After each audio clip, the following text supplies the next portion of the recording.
ও আল্লাহ, দুইজনের আকুতি তুমি কবুল করেছো। চেয়েছিলাম একটা জান্নাতি নারী, তুমি দিয়েছো। আমার স্ত্রীও চেয়েছে, তুমি দিয়েছো। এবার আর একটা দাবি। কি দাবি? ও আল্লাহ, তুমি একটা নেককার সন্তান আমাদের দান করো।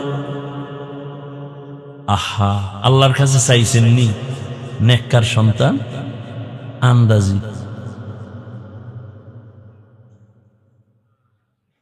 সন্তান যদি নেককার চাইতেন, সবুজ আর গম্বুজ নাম রাখছেন কেন? তুফান, তুফান সন্তানের নাম তুফান। নদী, বৃষ্টি, সাগর সন্তানের নাম। হাসি খুশি, বৃষ্টি, নদী, সাগর নাম আছে না নেই? আরো কত বাজে নাম মুখে আনতে লজ্জা লাগে। কেন? আমি ইসলামের নামের অভাব। কেন রাখলেন আপনি বলেন তো? অথচ সহিহ হাদিস, কিয়ামতের দিন শুধু নামের বরকতে জান্নাত পাবেন।